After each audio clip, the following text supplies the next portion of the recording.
ये खबर केआर मंगलम यूनिवर्सिटी द्वारा प्रस्तुत की गई है। नमस्कार, स्वागत है आप सभी का दैनिक जागरण पर। आज हम बात करेंगे केंद्र सरकार के ई श्रम पोर्टल के बारे में।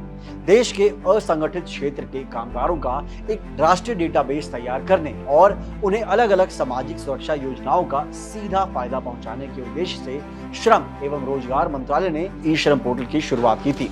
आज ये पोर्टल देश के करोड़ों मजदूरों और कामगारों के लिए एक बड़ा सुनहरा मौका बन चुका है, क्योंकि इसके माध्यम से केंद्र सरकार के अलग अलग मंत्रालयों और विभागों की नई कल्याणकारी योजनाएं एक साथ जुड़ चुकी हैं। असंगठित क्षेत्र के कामगारों की सामाजिक सुरक्षा योजनाओं तक पहुंच को और ज्यादा आसान बनाने के लिए श्रम मंत्रालय ने 21 अक्टूबर 2024 को ई श्रम पोर्टल पर वन स्टॉप सॉल्यूशन पहल की शुरुआत की थी।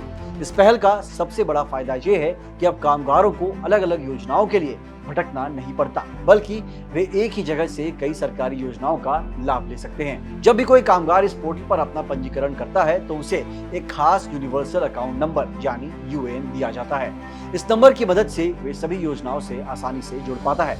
श्रम मंत्रालय के आंकड़ों के मुताबिक 3 अगस्त 2026 तक इस पोर्टल पर 31 करोड़ कामगार अपना पंजीकरण करवा चुके हैं। आइए अब आपको बताते हैं कि ई श्रम पोर्टल के जरिए कामगार किन किन प्रमुख सरकारी योजनाओं का लाभ उठा सकते हैं।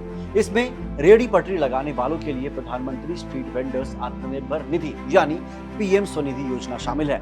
इसके अलावा प्रधानमंत्री सुरक्षा बीमा योजना, प्रधानमंत्री जीवन ज्योति बीमा योजना और विकसित भारत गारंटी फॉर रोजगार एंड आजीविका मिशन ग्रामीण यानी VBG रामजी जैसी योजनाएं जुड़ी हुई हैं। इतना ही नहीं, रहने के लिए मकान और इलाज की सुविधा देने वाली योजनाएं जैसे प्रधानमंत्री आवास ग्रामीण योजना, प्रधानमंत्री आवास योजना शहरी और आयुष्मान भारत प्रधानमंत्री जन आरोग्य योजना का भी लाभ इसके जरिए मिलता है। साथ ही प्रधानमंत्री मत्स्य संपदा योजना, किसानों के लिए प्रधानमंत्री किसान सम्मान निधि, देश में कहीं भी राशन लेने की सुविधा देने वाली one nation one ration card योजना और गर्भवती महिलाओं के लिए प्रधानमंत्री मातृ वंदना योजना भी इसमें शामिल है। कामगारों को रोजगार और कौशल देने के लिए national career service and skill India digital hub को भी इससे जोड़ा गया है, जबकि बुढ़ापे में पेंशन सुरक्षा के लिए प्रधानमंत्री श्रम योगी मानधन योजना भी इस पोर्टल में उपलब्ध है। अब सवाल उठता है कि इस पोर्टल पर पंजीकरण कराने के लिए कौन कौन पात्र है। सबसे पहली शर्त यह है कि आवेदक की उम्र 16 से 59 वर्ष के बीच होनी चाहिए। दूसरी शर्त यह है कि व्यक्ति असंगठित क्षेत्र में काम करने वाला होना चाहिए। इसमें अपना खुद का छोटा मोटा काम करने वाले, दिहाड़ी मजदूर, घर से काम करने वाले, गिग वर्कर्स और प्लेटफॉर्म वर्कर्स भी शामिल हैं। इसके अलावा आवेदक के पास 3 जरूरी दस्तावेज व चीजें होनी चाहिए। उसका आधार कार्ड, आधार से जुड़ा हुआ चालू मोबाइल नंबर और एक बैंक खाता। इसके साथ ही पात्रता को लेकर कुछ और जरूरी नियम भी तय किए गए हैं। आवेदन करने वाला कामगार कर्मचारी भविष्य निधि संगठन यानी EPFO या कर्मचारी राज्य बीमा निगम यानी ESIC का सदस्य नहीं होना चाहिए। इसके अलावा वो व्यक्ति आयकर यानी इनकम टैक्स देने वाला भी नहीं होना चाहिए। आइए अब अंत में बात करते हैं कि इस पोर्टल पर रजिस्ट्रेशन कराने का तरीका क्या है।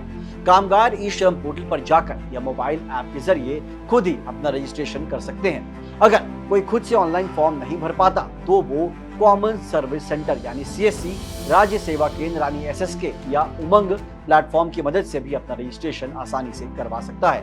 ध्यान रहे कि जब आधार कार्ड के जरिए पहचान की पुष्टि सफलता से पूरी हो जाती है तभी रजिस्ट्रेशन पूरा माना जाता है।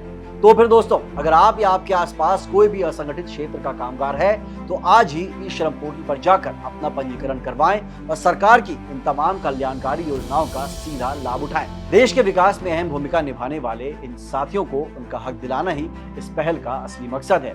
ऐसे ही तमाम काम की खबरों के लिए देखते रहिए दैनिक जागरण। मिलते हैं अगली वीडियो में। जय हिंद।